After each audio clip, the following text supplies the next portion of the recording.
प्यारे बच्चों, आज हम करेंगे कक्षा 6 के हिंदी के पाठ 4 को। इस पाठ का नाम है बच्चों अपना हिंदुस्तान कहाँ है। तो इस पाठ को बच्चों लिखा है दयाल सिंह पवार जी ने।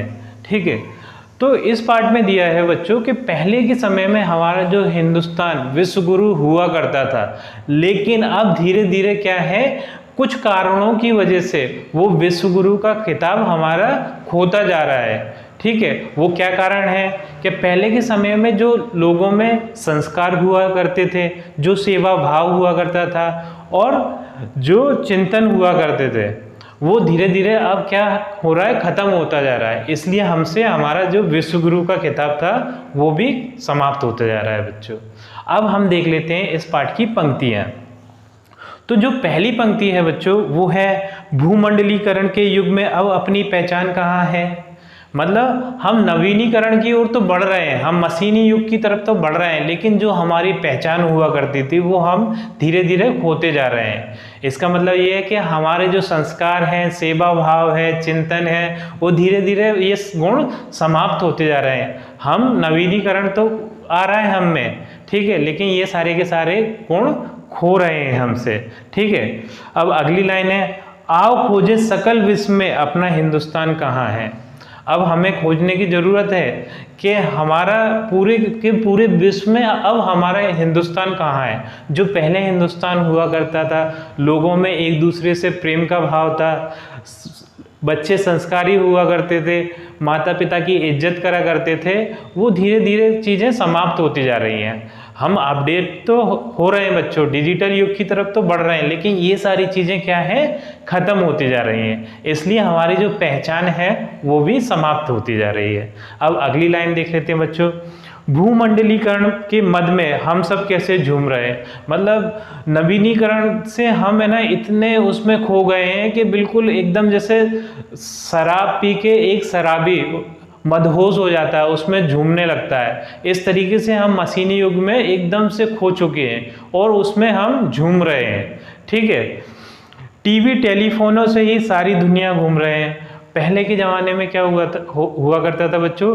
ये टेलीफोन टीवी वगैरह नहीं हुआ करते थे, तो कोई भी जगह घूमना होती थी तो हम प्रत्यक्ष रूप से वहाँ जाते थे और उस जगह को घूमते थे। लेकिन अब क्या हो रहा है बच्चों, हम टीवी पर ही उस जगह को देख लेते हैं, टेलीफोन पर ही उस जगह को देख लेते हैं। जैसे हमें अमेरिका जाने की ज़रूरत नहीं है अब अमेरिका देखने के लिए, अब हम टीवी पर ही अमेरिका को देख लेंगे, मोबाइल पर ही सर्च करके अमेरिका को देख लेंगे। तो सारी की सारी दुनिया अब हम टीवी और टेलीफोन के जरिए ही घूम रहे हैं। ठीक है बच्चों, अब अगली लाइन देखते हैं, साक्षरता का आंदोलन है, चिंतन का विस्तार कहाँ है। इसका मतलब ये है बच्चों, साक्षरता का मतलब क्या है, एक स्तर तक पढ़ना लिखना आना, किसी भी व्यक्ति को एक स्तर तक पढ़ना लिखना आना। मतलब जगह जगह ये प्रचार हो रहा है कि पढ़ो लिखो, ठीक है, हर तरफ ये इस तरीके के आंदोलन चल रहे हैं कि पढ़ाई लिखाई यार किसी के लिए जरूरी है, लेकिन चिंतन कहीं नहीं हो रहा उस पढ़ाई लिखाई का क्या फ़ायदा है, क्या उसका अर्थ है। ठीक है, उस पढ़ाई लिखाई से हम में क्या अच्छे गुण आना चाहिए, इस विषय पे कोई भी चिंतन नहीं कर रहा। ठीक है, इसीलिए कहा गया है साक्षरता का आंदोलन है, चिंता का विस्तार कहाँ है। चिंता कोई नहीं कर रहा, बस साक्षरता के आंदोलन पर आंदोलन ही चल रहे हैं। इसकी अगली लाइन है बच्चों, जन जन में जो फैल रही उस शिक्षा में संस्कार कहाँ है। मतलब हर जगह शिक्षा तो फैल रही है, लेकिन उस शिक्षा से जो संस्कार व्यक्ति में आना चाहिए वो संस्कार नहीं आ रहे हैं। हर कोई शिक्षित हो रहा है, लेकिन संस्कारी कोई नहीं हो रहा। ठीक है, बहुत ही कम लोग मिलेंगे आपको जो शिक्षा के साथ साथ आपको संस्कारी मिलेंगे। लेकिन अब क्या हो रहा है कि जो संस्कार क्या है, ख़त्म होते जा रहे हैं। देखा होगा आपने कि जो बच्चे हैं वो सुबह उठते हैं, गुड मॉर्निंग गुड मॉर्निंग। पहले के बच्चे उठते थे तो वो क्या है, माता पिता के पैर छूते थे, ठीक है, पूजा पाठ करते थे। लेकिन अब कुछ नहीं, अब वो उठती उन्हें मोबाइल चाहिए। ठीक है, अब अगली लाइन देख लेते हैं, बड़ी बड़ी खोजें सकल विश्व में अपना हिंदुस्तान कहाँ है। मतलब हमारे हिंदुस्तान में बहुत बड़ी बड़ी खोजें हो रही हैं। ठीक है, हम चांद तक पहुँच गए, हमने मंगल तक पे अपने यान भेजे। ठीक है, बहुत बड़ी बड़ी खोजें हो रही हैं, एक से एक मिसाइलें बन गई, एक से एक एरोप्लेन वगैरह, मशीनें, कंप्यूटर, सब बड़ी बड़ी खोजें हो रही हैं हमारे हिंदुस्तान में। लेकिन जो हमारे हिंदुस्तान की बच्चों पहचान थी, संस्कारी एक हिंदुस्तान हुआ करता था, यहाँ की संस्कृति से हिंदुस्तान को पहचाना जाता था, वही चीज़ें हम क्या खोते जा रहे हैं। ठीक है, बड़ी बड़ी खोजें सकल विश्व में, अपना हिंदुस्तान कहाँ है, आओ खोजे सकल विश्व में अपना हिंदुस्तान कहाँ है। हमें खोजने की ज़रूरत है कि हमारा वो पहला वाला हिंदुस्तान कहाँ चला गया। अगली लाइन है बच्चों, महानगर में गगन चूमते ऊंचे ऊंचे भवन खड़े हैं। बड़ी बड़ी सिटियों में आपने देखा होगा, जैसे दिल्ली है, बॉम्बे है, कलकत्ता है, वहाँ बड़ी बड़ी ऊंची ऊंची इमारतें खड़ी हुई हैं। ठीक है, गगन चूमती हुई मतलब आकाश को छूती हुई बड़ी बड़ी बिल्डिंगें खड़ी हुई हैं। बड़े बड़े भवनों में झांके तो टूटे परिवार पड़े हैं। मतलब इतने बड़े बड़े हमने मकान तो बना लिए, लेकिन वहाँ परिवारों को देखेंगे तो कोई बच्चा कहीं रह रहा है, लड़की कहीं रह रही है, माता पिता कहीं रह रहे हैं। ठीक है, पहले क्या है कि छोटे छोटे से घर हुआ करते थे, लेकिन सब मिलजुल कर रहा करते थे। चाचा, मामा, ताऊ, ताया, ये सब मिलजुल कर, दादा दादी, नाना नानी, सब मिलजुल कर रहा करते थे। ठीक है, लेकिन अब क्या हो रहा है, घर तो बड़े हो गए लेकिन परिवार छोटे हो गए। पहले घर छोटे थे लेकिन परिवार बड़े बड़े हुआ करते थे, उनमें प्रेम का भाव था। ठीक है, सब मिलजुल कर रहते थे। लेकिन आजकल कोई मिलजुल कर रहना पसंद नहीं करता, सब अपना अपना सेपरेट सेपरेट रहना पसंद करते हैं। आपने देखा होगा कि एक ही घर है, उसके बच्चे अलग कमरे में सो रहे हैं, माता पिता अलग कमरे में सो रहे हैं। ठीक है, और दादा दादी का पता नहीं। अब अगली लाइन है, टीवी टेलीफोन बज रहे हैं पर आपस में बात बंद है। देखा होगा आपने कि बच्चा अलग फ़ोन में लगा हुआ है अपने, ठीक है, पबजी और ये फ्री फायर वगैरह खेल रहा है। ठीक है, और है ना, ये माता पिता अपने अलग फ़ोन में लगे हैं, किसी को किसी से मतलब नहीं है, सब अपने अपने फ़ोनों में लगे हुए हैं। टीवी टेलीफोन तो हर जगह बज रहे हैं, लेकिन आपस में बात नहीं है। पिता एक साइड बैठा होगा फ़ोन चला रहा होगा, बच्चा एक साइड बैठा होगा फ़ोन चला रहा होगा, लेकिन आपस में दोनों बातचीत नहीं हो रही होगी, सब अपने अपने फ़ोनों में बिजी हैं। ठीक है, टीवी टेलीफोन बज रहे हैं पर आपस में बात बंद है। अब की कविता लगती जैसे परिवारों का भंग छंद है। अब जो कविताएं लिखी जा रही हैं बच्चों, उसमें परिवार का जो छंद था वो भंग है, मतलब वो समाप्त हो चुका है। अब की कविताओं को परिवार के ऊपर नहीं लिखा जाता, वो श्रृंगार रस में कविताएं लिखी जा रही हैं। ठीक है, यहाँ से परिवारवाद खत्म हो गया कविताओं में से। ठीक है, अगली लाइन है, जन्म जन्म के बंधन वाला बोले देव विधान कहाँ है। पहले जो रिश्ते नाते होते थे बच्चों, शादी ब्याह होते थे, उसमें ना जन्म जन्म के बंधन बांधे जाते थे कि 7 जन्म के लिए एक हो गए।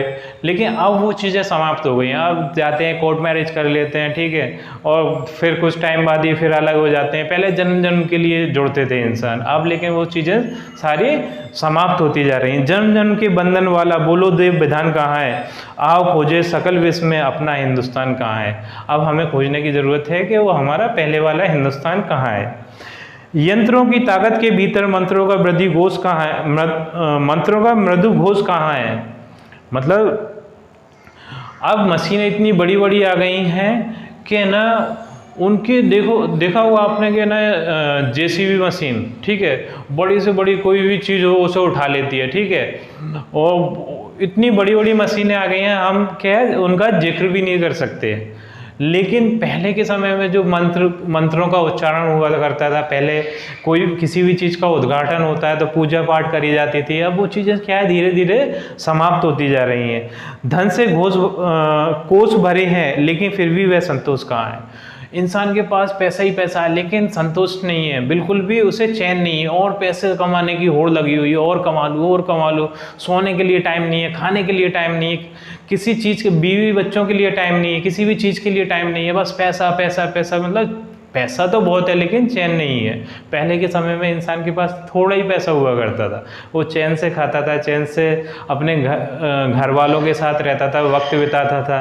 लेकिन आज के समय में ये सारी चीज़ें ख़त्म हो गई हैं। पैसा तो है लेकिन हमें संतोष नहीं है, सेटिस्फैक्शन नहीं है। ठीक है, अगली लाइन है, राजनीति की कूट चाल में जनसेवा का भाव कहाँ है। तो राजनीति मतलब पॉलिटिक्स।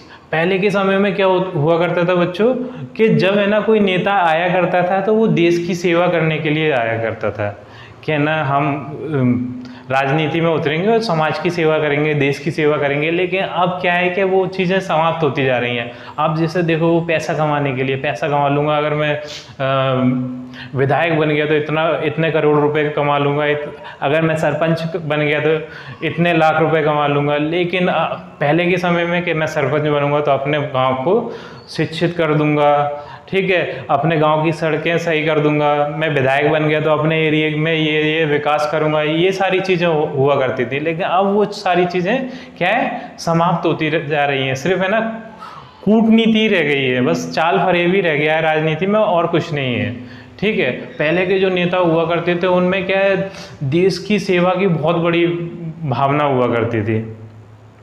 रामराज में जरा बताओ केवट की वह नाव कहाँ है। तो अब रामराज तो है बच्चों, रामराज तो है, लेकिन केवट की जो पहले वो भरोसेमंद नाव थी, जो कि एक बहुत बड़े भक्त माने जाते थे, ठीक है, वो अब नाव नहीं मिलती, ठीक है। राज तो हम बोल रहे हैं कि रामराज है, लेकिन अब वो क्या है, हम किसी पे भरोसा नहीं दिखा सकते, ठीक है। हर जगह क्या है, कूटनीति भरी हुई है, हम किसी पे भरोसा नहीं कर सकते। लेकिन उस टाइम पे भरोसेमंद था इंसान, एक दूसरे पे हम भरोसा कर सकते थे। अब अगली लाइनों की तरफ देख लेते हैं बच्चों। कितने ही अपहरण हो रहे किंतु कहो हनुमान कहाँ है। जैसे कि सीता जी का अपहरण हुआ था, हनुमान चले गए थे, पूरी पूरी लंका जलाए आए थे। लेकिन अब देखा होगा रात दिन अपन को अपहरणों की न्यूज़ सुनाई देती है, खबरें सुनाई देती हैं, लेकिन वो हनुमान जैसा कोई व्यक्ति है नहीं है जो कि है ना उन अपहरणों के खिलाफ कोई आवाज़ भी उठा पाए, ठीक है। अपहरण तो हो रहे हैं, लेकिन वो हनुमान जैसा कोई व्यक्तित्व नहीं है। आप खोजें सकल विश्व में अपना हिंदुस्तान कहाँ है। आप खोजने की ज़रूरत है कि हमें अपना वो पहले वाला हिंदुस्तान कहाँ है। कभी कुल गुरु की सृजन शक्ति का वह पावन संस्कार कहाँ है। पहले गुरुओं की कितनी इज्जत हुआ करती थी, कितने मतलब गुरु ने अगर कोई बात कह दी तो वो बिल्कुल पत्थर की लकीर हो जाती थी उसके शिष्य के लिए। मतलब गुरु का जो आदेश हुआ करता था वो परमात्मा के आदेश के समान हुआ करता था, इतनी उसकी रिस्पेक्ट थी, कोई शिष्य उसका उल्लंघन नहीं कर सकता था। लेकिन अब क्या है, अब तो एक बिजनेस जैसा हो गया है। टीचर शिष्यों के साथ मजाक कर रहे हैं, शिष्य टीचरों के साथ, अध्यापकों के साथ मजाक कर रहे हैं, एकदम दोस्ती वाला माहौल हो गया है। वो चीज़ जो संस्कार हुआ करते थे कि भैया पहले बच्चे आया करते थे, गुरु को पैर छुआ करते थे, और है ना गुरु भी उनके बहुत अच्छे से उन्हें शिक्षित किया करते थे। लेकिन अब क्या है कि वो उसे बिजनेस बना दिया है, ठीक है। कभी कुल गुरु की सृजन शक्ति का वह पावन संस्कार कहाँ है। फूहड़ गीतों में खोया जो वह मधुर श्रृंगार कहाँ है। आजकल के आपने गीत सुने होंगे बच्चों, कैसे होते हैं, सिर्फ म्यूजिक ही म्यूजिक सुनाई देता है, समझ में ही नहीं आता क्या हो रहा है। वो आजकल वो रैप भी चल गया है, पता नहीं समझ में नहीं आता कि क्या बोल रहा है क्या नहीं हो रहा है, पता नहीं गाना गा रहे हैं क्या ना क्या कर रहे हैं, लड़ाई लड़ रहे हैं, समझ में नहीं आता। वो मतलब एकदम फूहड़ टाइप के गीत हैं, ठीक है।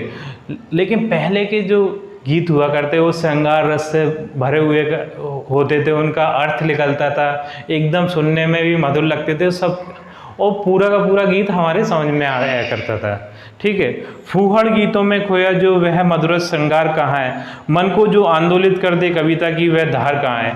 पहले की कविताएं जो लिखी जाती थी वो बच्चों वीर रस की लिखी जाती थी, और जो कि मन में एक आंदोलन पैदा करती थी, ठीक है। जैसा कि हमें पता है कि जो आज़ादी की लड़ाई लड़ी गई थी, स्वतंत्रता की लड़ाई लड़ी गई थी, उसमें कवियों की बहुत बड़ी भूमिका थी। वो एकदम वीर रस से भरी हुई कविताएं लिखते थे, और उसे सुनकर हमारे जो क्रांतिकारी हुआ करते थे वो आंदोलित हो जाते थे। लेकिन आजकल की जो कविताएं हैं उनमें वो वाली धार बची नहीं है, वो सिर्फ है ना नाम की कविताएं, ठीक है, कविताएं हैं, ठीक है, लेकिन वो मन को, जिससे उस टाइम पे जो कविताएं आंदोलित कर देती थी मन को, लेकिन अब की कविताएं वो आंदोलन वाली कविताएं नहीं है।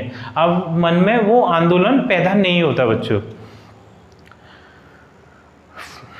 भोजराज की कविता वाला वह वैभव विस्तार कहाँ है। जो भोजराज की कविता सुनकर मन को सुकून मिलता था और प्रसन्नता मिलती थी, अब वो कविता में वैभव और विस्तार बचा नहीं है बच्चों, ठीक है। तुलसी सूर निराला दिनकर ओ रहीम रसकान कहाँ है। जो पहले के कवि हुए करते थे, जैसे तुलसीदास जी, सूरदास जी, निराला जी, दिनकर जी, रहीम रसखान जी, ये बहुत बड़े बड़े बच्चे कवि और लेखक हुए हैं। इनके मतलब कविताएं सुन के बिल्कुल मज़ा ही आ जाता था, ठीक है।